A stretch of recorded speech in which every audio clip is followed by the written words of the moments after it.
Right then, ladies and gentlemen, here we go. Look, the lovely old Mercedes. Now this one originally was supposed to go and feature on Bangers and Cash, and to be fair, I don't actually quite know why they bought it. But anyway, you know what they're like, they did. Bless them. Anyway, went up to a local garage. Let me just have a quick read again, remind me.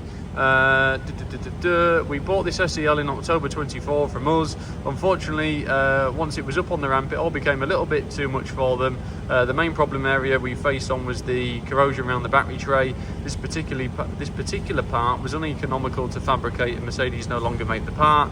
So due to our TV production schedule, we did not have the time to hunt for a donor part, so reluctantly selling it on again. So there you go, fair bit of service history and bits and pieces there. Look, so it's a right eyeful of car in all fairness. A lovely, great big comfy thing, aren't they?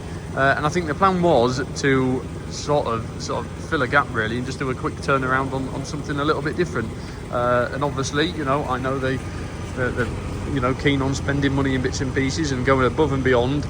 But there does become a point where you have got to be a little bit sensible. And I think obviously they've decided to pull the plug anyway. So it was a bit of an abandoned project, this one, so we're just selling it on again.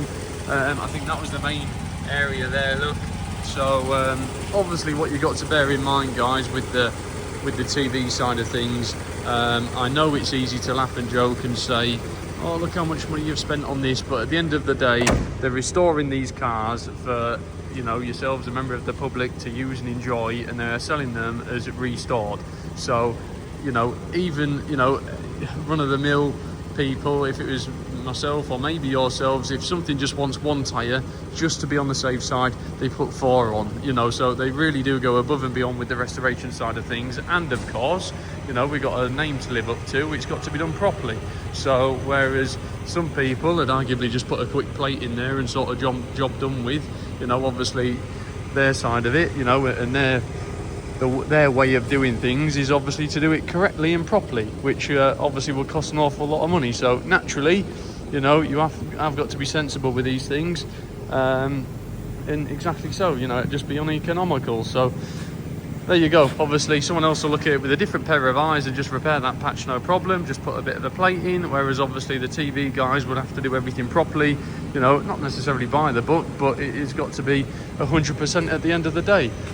You know, for safety reasons, no one wants any backlash from anything, so hence why some of these projects, what they do, they really do go above and beyond, and rightly so.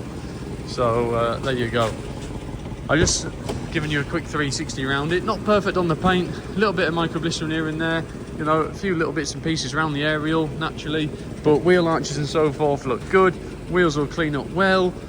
Interior wise is actually really nice. Look, lovely smart tidy dashboard, center console area is lovely, seats and so forth are all very good. It's clearly been well cared for. Want to find some carpet and bits and pieces of trim to go in the footwell there. Nice, smart, clean and tidy across the back seats. Both rear footwells are nice and clean. Yeah, door jambs all look very good. Will actually make a lovely car. Not too sure why the seats far back. Are we working? We are. Electric seats are all working. So it's a shame really, because it'd have been a good one to do. To be fair, we'll whip them off. They look better without them, don't they? There we go. Take this driver's side one off as well. I think it was the lads in the garage probably put it on just to stop the seats from getting mucky. There you go, that looks better. Look there. Interior wise, it'll clean up really, really well. In fact, it's already fairly clean. Headline is all nice and tidy. Rear seats are good, obviously once that footwell sorting out. A little bit of an exhaust chuff. But there you go, they're a lot of car, aren't they? I'd imagine obviously, I think they bought it with that plate, so I think the plate's going on again. A little bit of bubbling around this rear wheel arch. So naturally, there's a few bits and pieces to do, chrome work on the front bumper and so forth, but we'll make a car. Obviously, you don't have to go to the extent that what they would have done to get it, you know, up and running and usable. So there you go. Nip down, have a closer look, see if it's one for you guys, and nip upstairs with regards to a bit of paperwork. Thank you.